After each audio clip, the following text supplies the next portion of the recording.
Γεια σας, είμαι ο Μανώλης. Πάμε να κάνουμε ένα καινούριο κανάλι. Θα το ονομάσουμε Μετόχι Stories. Τι είναι το μετόχι εδώ στην Κρήτη? Είναι αγροτικό σπίτι οικογένειας όπου είχαν λαχανόκηπο, ζώα, ξέρετε, κοτέτσι, σκύλο, φύλακα, κόντες, κουνέλια, τέτοια πράγματα.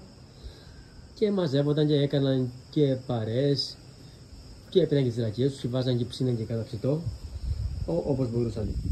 Εδώ τώρα στην Κρήτη αυτό θα προσπαθήσω να κάνω και εγώ. Έχω ένα μετοχάκι. Θα προσπαθήσω να δείχνω ορισμένες σκηνές στο μετόχι, διάφορες εργασίες που κάνουν, πώς τις κάνουμε, πιο απλά, πιο παραδοσιακά.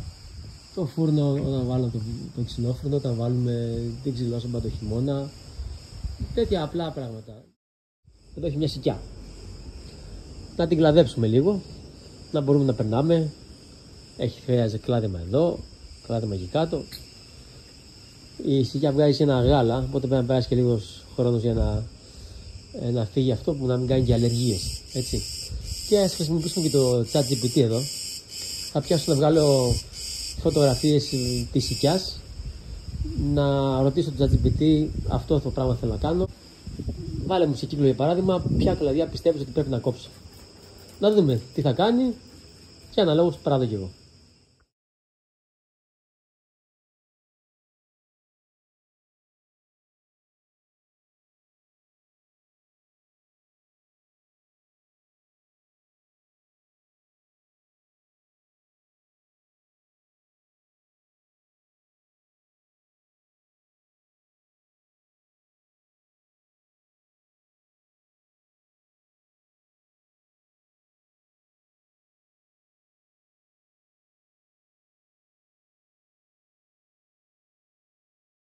Ωραία, είδατε τι έκανα με το ChatGPT και όντως μου είπε αυτά που θεωρητικά πρέπει να αφαιρέσω. Όλα αυτά εδώ κάτω. Πώς τα περνάω από εδώ. Αυτό εδώ που υποδεί στο κεφάλι. Αυτό το κόψω από εδώ κάπου. Αυτό θα το αφήσω. Μια χαρά είναι και ψηλό είναι και σκιά κάνει. Και αυτό. Σίγουρα θα κόψω και αυτό το κομμάτι. Να λείπει. Και από τη μέσα πλευρά του χωραφιού είπε ότι όλα αυτά που είναι τα χαμηλά. Αυτό εδώ, τους άλλους είμαι στο διάδρομο και εμποδίσει. Θα προχωρήσω προς τα πέρα, το κουτουλάω για να περάσω. Αυτά εδώ, πώς θα το κόψω αυτό, που να αφήσω, αυτό θα κόψω και θα αφήσω αυτό εδώ πέρα να μου κάνει να μεγαλώσει. Γαλλία κάνουν το μάστορα ή ο μάστορας τα εργαλεία.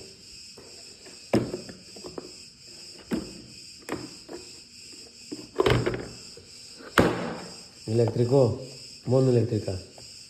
Φορτισμένες μπαταρίες, ψαλίδι. Πάμε να κόψουμε. Αυτό προς το παρόν από εδώ. Να μπορούμε να περνάμε. Ορίστε αυτά. Έβγαλα από την μια πλευρά. Πάμε για την άλλη τώρα. Έκοψα κάτι λίγα, Έκοψα από τις περιοχές. Αλλά και από τη σικιά. Όπου το μισό δέντρο πέταξε. Δες τι γίνεται. Και τώρα το δύσκολο σημείο. Πρέπει να τα μεταφέρω κάπου μέσα στο χωράφι, να τα βέσω να ξεραθούν και να μπορώ αργότερα να τα κάψω. Θα τα καίω το χειμώνα στο ξυλόφουρνο ή στη ξυλόσομπα. Μ' αρέσει πάρα πολύ η μυρωδιά και δεν πάει και χαμένο στο ξύλο. Κλαδιά θα μου πεις, όμως κάνουν πολύ ωραίο προσάναμα. Γιατί να τα πετάξουμε.